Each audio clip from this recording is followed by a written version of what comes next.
G'day guys, it's Dan from Certified Energy Solutions here, and we've got Terry 𝐏𝐚𝐫𝐭 from RedEarth Energy. Say hi to the guys, mate. Hi guys. Terry's a good old mate of mine as well, so we'll probably have a bit of banter in this one here. I think we missed doing the old videos in RedEarth days. But so what we're looking at here, we're basically looking at energy trading. So to give you an indication, energy trading is an alternative method for you to monetize your investment instead of relying on probably, best example, standard energy retail agreements with Alinta, AGL, retailers like that. So it works on wholesale electricity rates.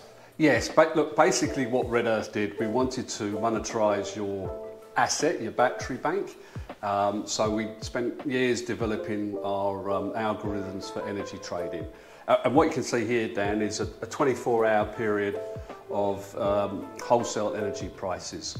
So, you can see how the energy price fluctuates, and this is a good example. During the lowest price point of the day, you import electricity if your solar system isn't producing sufficient output, because you can see here how the wholesale energy price is at its lowest. And then, as you would expect, morning and evening demand is higher, so if the demand's higher, the price goes up.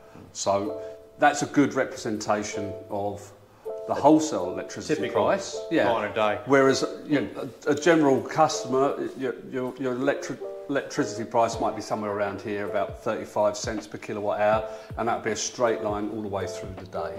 So every day. So that's a good representation of the wholesale energy price and how it fluctuates during the day. And so the best way to explain to someone that might have had a solar system previously hooked up to a standard energy retail agreement, you might be getting, say, 6 cents a kilowatt hour for anything you export back to grid through the day. Whereas what energy trading allows you to do is set trading parameters. So it's a bit like a stock market, isn't it? So it's like, sell high, buy low. That's the theory, buy low and sell high. And basically what we've developed is the algorithm that does that automatically. The algorithm could be set at different points, but basically it's at 30, as soon as the market goes above 30 cents per kilowatt hour, the system will start exporting from the battery bank, because into the grid. Exactly, and so it's moving away from the standard selling the energy back to the grid from your solar array through the day. When it's not really needed. The price is way down. There's an abundance of energy and a lack of demand for that energy. Then as soon as the sun comes down, there's less energy coming back into the grid from the solar, and the demand goes up as people come home from work. Kids come home from school. And this is why a lot of retailers are now charging considerably higher for that time of use period at night time on the bills. Everyone's seeing that come in, where you're paying, I've seen some customers paying 42 cents a kilowatt hour through those peak demand. And the real reason behind the scenes on that charge being so high is through the night, there's no solar generation, as Terry just mentioned, so there's no solar saturation in the grid, and all the power's coming from coal-fired power stations, big diesel backup generators. So the cost of manufacturing power per kilowatt hour on a wholesale rate has gone up through the roof. Like, quite often, it's a lot higher than that, $1 a kilowatt hour. You can see basically, this is 5 o'clock through to 10 o'clock here, so you can see from about 4:30 it climbs right up, and it peaks usually most nights around that 6:30, 7:30 up to about 8 o'clock, and that can vary. But every day it will have that same peak. Sometimes the peak may be higher. The pattern's always the same. It's just what the peaks will be and how high they go, and that basically means that you'll get a higher value per kilowatt hour for the energy, depending on the demand.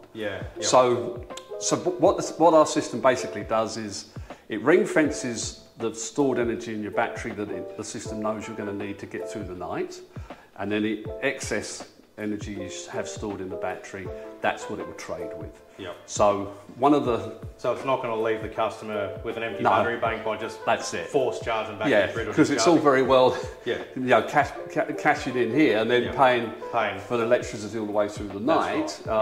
We want the best of both worlds. So we ring fence the energy we know you're going to consume based on history, and we can say, right, you're going to need 7 kilowatt hours get you through the night, and then you might have another 12 kilowatt hours to trade with. Yep. So your battery, what you're saying, the capacity is going to dictate how much you can trade as well. That's how right. much resource you've got to send back to the grid. yeah, there's a few variables that impact on your trading ability, and we'll come on to that when we discuss it's trading for everybody. But you to trade, you have to have excess stored energy, kilowatt hours in your battery.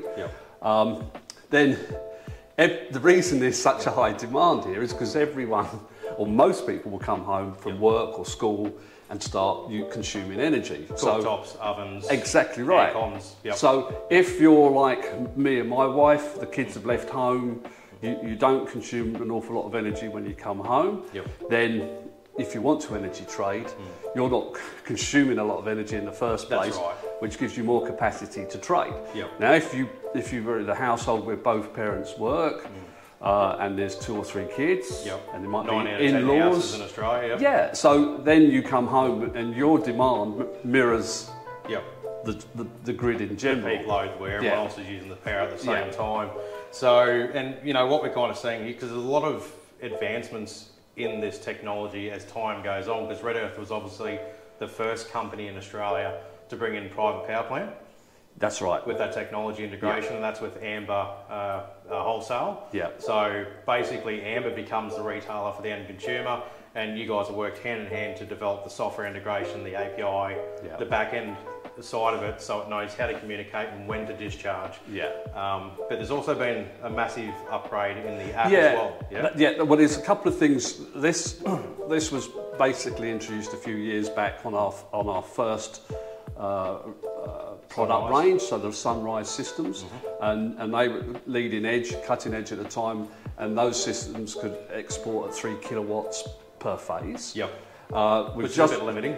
Yes, it's better than none, but it's limited to 3. And then our new product, the Bushchuk range, the single phase can export up to 5 kilowatts per phase. So what that means is a 40% uplift in your trading capacity. What you can send back. Exactly. So that's going to make a financial difference. Because you might only get a signal that'll run for 2 or 3 hours, telling it to discharge. That's right. A couple of weeks back, people will get used to having information coming through saying there's going to be an event tonight, a power event. The demand's high. Lots of air conditioners are coming on. RedEarth does a push notification for these power events, so you'll actually get a bit of notice going. We've got a high sell period coming. That's right. Now you could, because of humidity, it might be overcast conditions, but really hot. So we know the demand's going to be high in the evening. So you might not get enough PV production so that you can force charge the system when the prices are very low. Because then you're buying in at probably about, could be 2, 3, 5, 6 cents per kilowatt hour. So that's the other side as well, just to kind of focus on that point.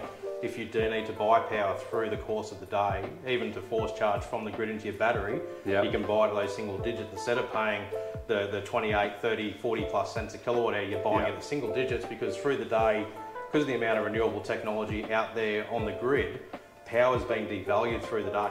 So that's why you're buying at a lower rate. So that's, well, no, that's right. It's exactly, underlines that point. So, in basic terms, you're buying at 5, 6 cents, and up here you could be selling at, 45 cents per kilowatt hour. That doesn't happen every night, but it can happen. But it might not be for 3 hours. It might be for 20 minutes. It might be for 35 minutes. It might be for an hour and a half. It varies. And that's the whole thing. This is fluctuates along with the demand for energy. So that's right. So I think it's a great system. I think a couple of caveats to bear in mind: if you do consume a lot of energy and you can't do anything about it, then perhaps energy trade is not for you. We'll cover over that in a second, I reckon. All right. It's going to be, we'll go through customers that are suitable for energy trading, and then customers that probably shouldn't be energy trading because it's a different kind of usage scenario. But another thing to kind of cover over on the application, the monitoring package you get with RedEarth through the application. So it's Power Ranger. We come on to that. There's a full suite now, and we've just launched a couple of really exciting new apps within an app. So we're going into those afterwards. But I think just to position energy trading, because some people will look at this and think, oh, you know, this is, I can make millions doing this. Don't quit your jobs. No, this is another tool for you to leverage return on your battery. Historically, solar systems have saved you money, and that's always been the case. And batteries and solar systems continue to save you money, but this is an opportunity to make some money out of your battery. So you monetize it. So instead of saving, you're actually generating. It makes you feel better too, because most people out there, you know, even myself, I hate the fact that if you buy power from the grid, it's going to cost you over, you know, 30 odd cents in most cases per kilowatt hour, and then you sell that power back to the retailers. They give you 5 or 6 cents per kilowatt hour, and then on sell it at a massive profit margin to the next guy. So I think a lot of people are getting really frustrated. Look, I do. We see that. We digress slightly, but we see that in higher demand for off-grid applications because people want to be completely in control, and then we see it with energy trading that you can monetize that asset, but you control it. Whereas a virtual power plant, the power companies control what they do with your batteries. With a PPP, your personal power plant, you actually set the parameters and you can decide how much you trade, and you're in control of it. That's a good point of difference between virtual power plants to personal private power plants. So that's a good point to make as well. So it gives you as a user more control on how you're selling power, how you're buying power, how your system operates in the market. And just covering over the energy trading integration with the app too. So you've got an option now where you actually allow the user to enable and disable that energy trading.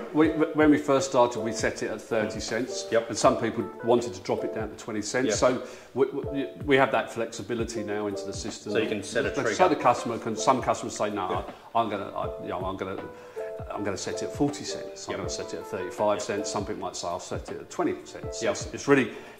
So it can suit the needs of that particular customer, which is brilliant. I mean, because it gives you that level of control. But that's why I really want to state that with the RedEarth product, the owner of our system that has bought it through yourself, say, and had it installed, they control that asset. They paid for it, so they should control it. Well, that's right. And just to finish on this. To give it, because as I said before, you won't quit your job. This isn't going to pay for everything. But on the old systems, we generally averaged about $1 to $2 a day. So you're looking at what? It's about $700-800 a year on a single phase system. Now you can leverage that if you know there's going to be an event. You can say, well, perhaps we don't cook tonight. Perhaps we turn off the air conditioning and bring your power if you're seeing the dollar signs, down. You can make that call because you do get notification that it's going to be high demand tonight. Well, okay, it could be going up to 60, 70 cents per kilowatt hour. Right, well then, why don't we go out? I mean, you remember the figures when it first came out. Where it was like in the dollars per kilowatt hour. So it's down to you as individuals. You might say, well, let's go and get a takeaway. Let's go and get fish and chips and go and sit by the river. Make a few bucks. And then it's paid for the fish and chips. Sit there and watch your app, accumulating some dollars. So it's a pretty cool, it's a really good viable alternative option, which is unique to the RedEarth platform. But so that, I think that kind of summarises energy trading as a whole and how that works in that private power plant integration. So let's leave that there, and then we'll go and visit our whole suite of product application control within our in our Optimum monitoring and the cost of it and how it works. Part 2. It's going on part 2 now. Let's do it. Thanks, Derek.